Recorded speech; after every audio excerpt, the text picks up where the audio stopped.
Nintendo fala sobre falta de inovação no Switch 2, justifica preço, fala de possível aumento, proíbe jogadores de colocá-la na justiça, ainda pode inutilizar o seu console caso você faça alguma coisa errada. Essas são as últimas que saíram aí, eu quero falar em detalhes sobre tudo isso com vocês nesse vídeo agora. Simbora! Digplay! E aí pessoal, bem-vindos ao canal Digplay, que é a casa da Nintendo YouTube brasileiro. Estamos de volta para mais um vídeo, vou transicionar a tela 1, 2, 3 e...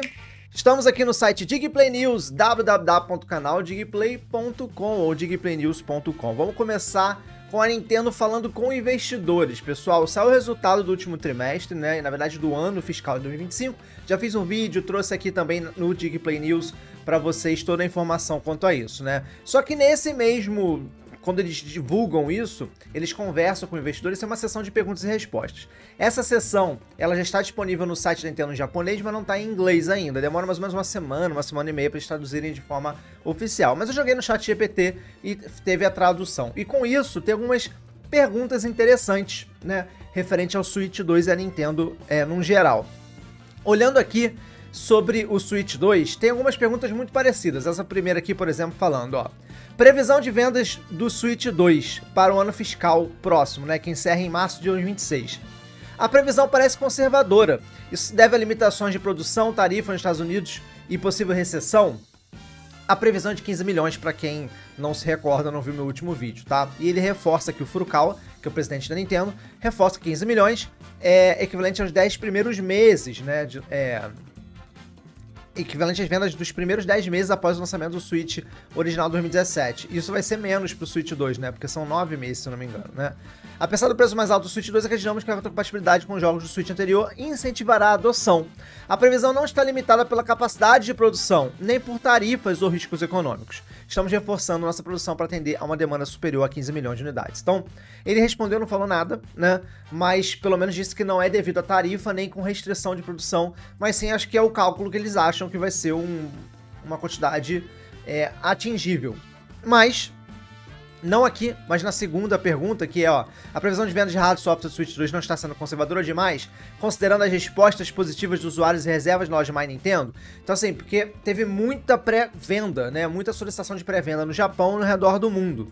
E o Furukawa fala, mesmo com a resposta positiva dos eventos de teste nas reservas, acreditamos manter o ímpeto além do lançamento, especialmente durante o final do ano, será um desafio. O que ele quer dizer é, então, a galera tá querendo muito agora, mas vai ser um desafio se esse desejo vai ser o mesmo, na mesma intensidade e quantidade no decorrer até o final do ano.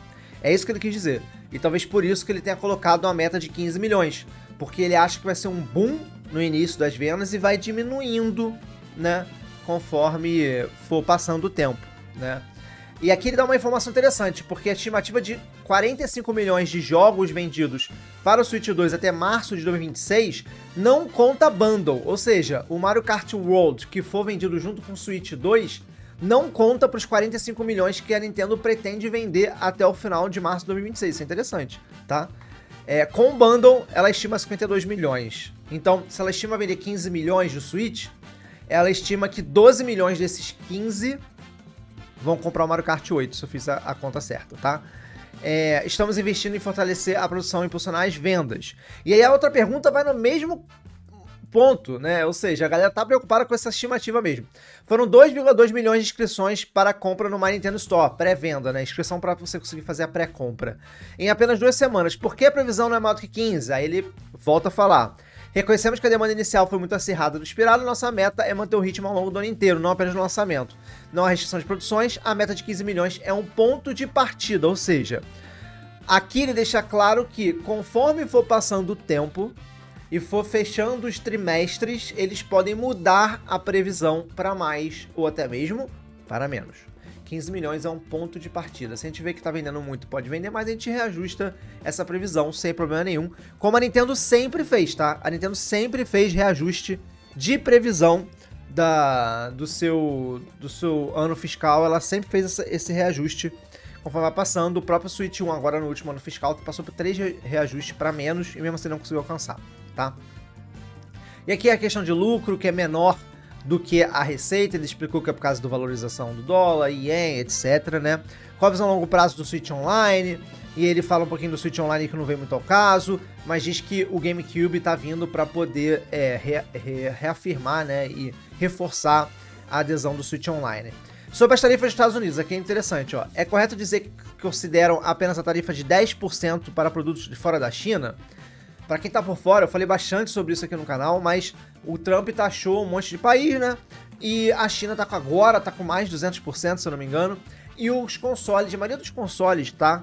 Diria todos, é produzido na China. E a Nintendo, já vendo isso, esse problema que poderia ter, ela começou a produzir em outros lugares, como no Vietnã, tá? Então, todos os consoles, ou praticamente todos dessa pré-venda, a produção está sendo feita no Vietnã. Então, o Vietnã, atualmente, tem uma taxa de 10%, né, que o Trump colocou de produtos importados. Então, sim, as tarifas, a venda do preço do console, considera os 10% de produção no Japão, Vietnã e Camboja, que é onde a Nintendo está produzindo a maioria dos seus consoles Switch 2 na pré-venda, tá? Como ele fala aqui, é fabricada no Vietnã. Em geral, as tarifas são refletidas no preço, mas em um ano tão importante para o lançamento do novo hardware, priorizaremos a expansão da base instalada. O que ele quer dizer aqui é o seguinte: eles incorporaram esses 10% dentro do preço para que possa expandir a base instalada. E aí, se isso ficar insustentável ou aumentar, aí eles vão reajustar o preço, tá? É como eles falam. A próxima pergunta toca nesse ponto. E eles falam que o preço depende da economia local, taxa de câmbio e política, né? Então ela acaba respondendo isso também. O Switch 2 parece uma continuação, não um salto de geração. Isso será padrão para o futuro? Ou seja, aqui a galera tá falando o seguinte: pô, o Switch 2 é mais do mesmo, não mudou muito, né? Isso é um padrão que a Nintendo vai assumir agora. E a Furukawa respondeu, ó: começamos o projeto do Switch 2 em 2019. Isso aqui é muito importante, tá? No último vídeo que o cara dissecou, que ele conseguiu antecipadamente uma placa-mãe do Switch 2, ele viu que o chipset do Switch 2, que é um T239, que foi confirmado de acordo com os rumores, ele é de 2020. Ou 2021, agora não lembro. Mas o projeto começou em 2019. Durante 8 anos de vida do Switch, vimos a necessidade de mais poder de processamento para permitir novas formas de jogar. Então, assim, foi intencional o Switch 2 vir bem mais robusto e com poder de processamento gráfico, com suporte da DLSS, Ray Tracing, para que jogos venham para a plataforma e novos modos de jogar também. O Switch 2 foi desenhado com esse foco, ou seja, com foco em poder de processamento, tá? Embora visualmente não pareça tão inovador, porque ele parece muito com o Switch 1, foi refeito do zero. Quando ele fala refeito do zero, a gente sabe que não foi, né? Muita coisa foi reaproveitada. Mas foi refeito do zero o chip dele, né? Ele não reaproveita nada do chip Tegra X1. Ele pega um T234, que é um chip da NVIDIA existente, e faz uma customização que mescla tecnologias da NVIDIA Ampere e Lovelace. Ele é um chip completamente customizado, tá?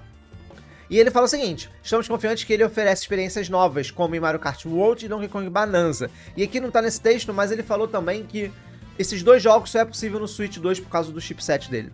Então não daria pra rodar esses dois jogos no Switch 1. Eu discordo quanto ao Donkey Kong Bonanza, mas é outra conversa. Eu falo sobre isso no Anyhouse, então fica ligado nos próximos episódios que a gente vai falar sobre isso, tá? E aí ele continua: vamos continuar desenvolvendo jogos centrados do Switch 2 com novas referências da plataforma Nintendo. A próxima pergunta é: o Switch original não atraiu tantos jogadores core. O Switch 2 pode mudar isso? E aí ele repete, né, a questão do poder de hardware. O nosso objetivo é fornecer hardware com capacidade suficiente para que os desenvolvedores proponham novas formas de jogar. Essas novas formas de jogar não é jogabilidade diferente, tá? É conseguir colocar jogos ali. Queremos que tanto jogadores experientes quanto casuais se divirtam. Continuaremos criando hardware e software acessíveis e atrativos a diversos públicos. Ou seja, a Nintendo focou muito no Switch 2, no poder de hardware, na capacidade dos desenvolvedores conseguir colocar todos os jogos ali, do que numa mudança de visão, estratégia, ou então de forma de jogar, ou então até mesmo de revolução, digamos assim. É mais no mesmo, é de fato um Switch 2 mais robusto para poder comportar todos os jogos ali dentro. Interessante, né, galera? Bora passar para as próximas notícias, que deram um pouco de bafafá, mas é interessante falar nelas para poder explicar. Bom, vou voltar aqui para a página principal. E são essas duas aqui. Nintendo pode utilizar o seu console e Nintendo proíbe jogadores de processá-la. Vamos começar com essa aqui, que é o seguinte: a Nintendo atualizou os termos de contrato de usuário. tá? Quando você cria uma conta Nintendo e você assina uma conta Nintendo, você participa da conta Nintendo, você tem que aceitar alguns termos. E ela atualizou esses termos, tá? Um deles é referente ao seguinte: caso você use de forma ilegal o seu console, o seu Switch, também conhecido como desbloqueio, tá? Ou você faça algum tipo de homebrew, alguma coisa assim, a Nintendo pode bricar o seu console. O que é bricar o seu console? Inutilizar ele, tá? Eu vou ler aqui, ó, palavras das novas normas da Nintendo, tá? Sem limitação, você concorda que não pode publicar, copiar, modificar, fazer engenharia reversa, arrendar, alugar, descompilar, desmontar, distribuir, oferecer para venda ou criar trabalhos derivados de qualquer parte do serviço da conta Nintendo.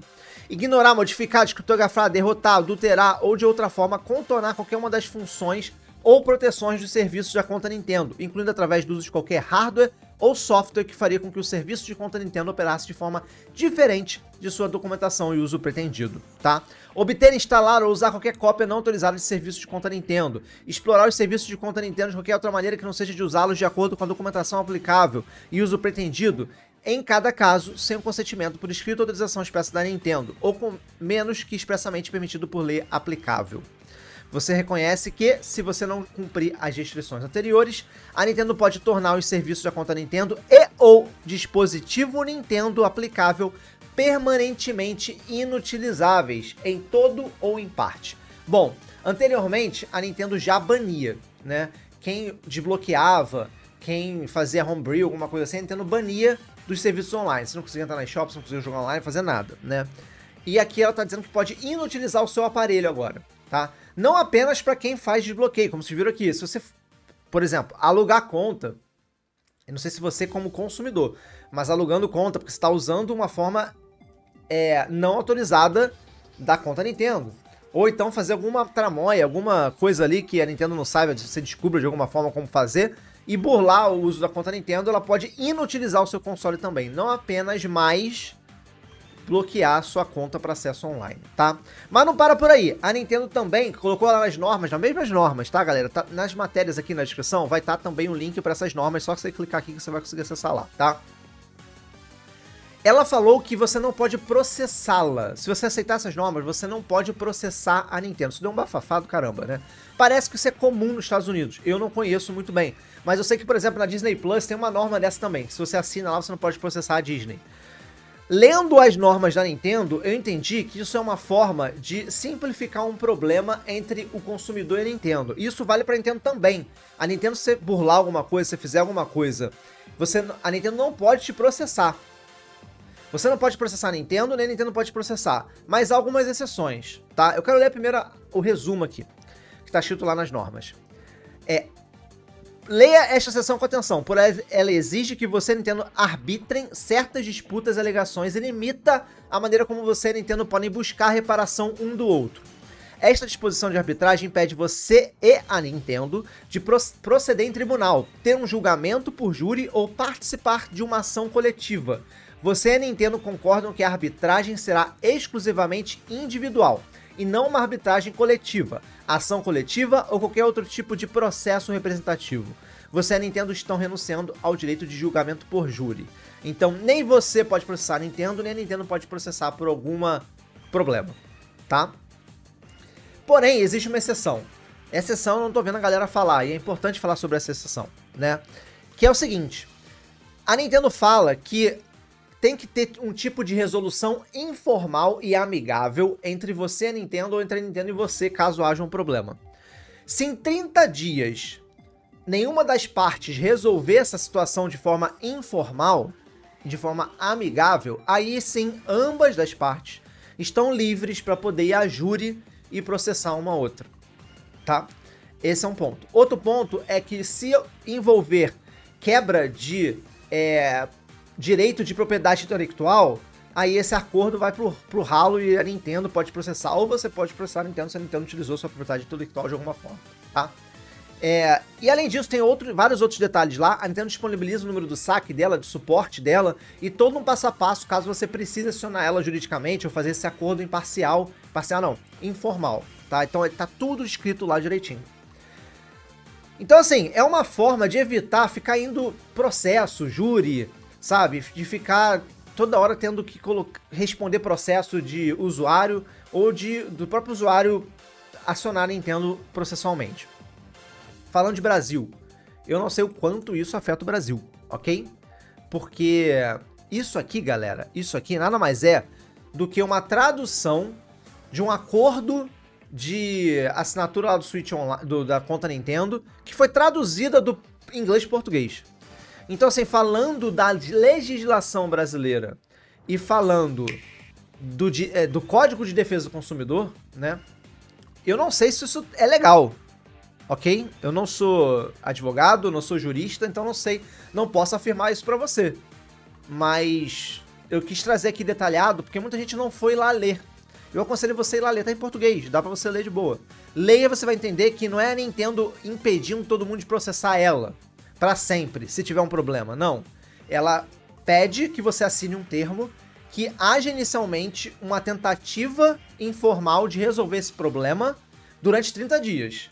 Se você não resolver, você pode meter no pau. É isso, tá? E não só você contra a Nintendo contra você também. Se você burlar alguma coisa, fazer alguma coisa, a Nintendo pode te mandar uma carta, pode te mandar um e-mail, né? Pode tentar negociar com você de alguma forma antes dela te processar. E aí, se não resolver amigavelmente 30 dias, ela te processa. Desde que não envolva derrubada de direito autoral, né? De propriedade intelectual. Enfim, galera. É isso que eu queria trazer pra vocês. Espero ter curtido. Dá aquele like maneiro, se inscreve no canal se não é inscrito. Comenta aqui embaixo o que você acha sobre tudo isso. Sobre o que o Furukawa falou. Do Switch ser mais do mesmo. Preço, Nintendo querendo processar os outros. Não deixando ninguém processar, na verdade. Né? E o seu console pode ser brincado se você desbloquear ele, né? Eu acho que, né? Se você tá fazendo alguma coisa que não é permitida. Eu não sei se a Nintendo também pode inutilizar um sistema que você comprou. Também não sei se isso é legal, mas enfim. Quem é advogado, quem é jurista, sei lá, deixa aqui nos comentários o que vocês acham sobre isso e qual é a visão sua da lei referente a esse tipo de coisa, beleza? Me segue nas redes sociais, @canal de GPN no Twitter, Instagram, Threads. Vou ficando por aqui, até o próximo vídeo. Valeu, fui!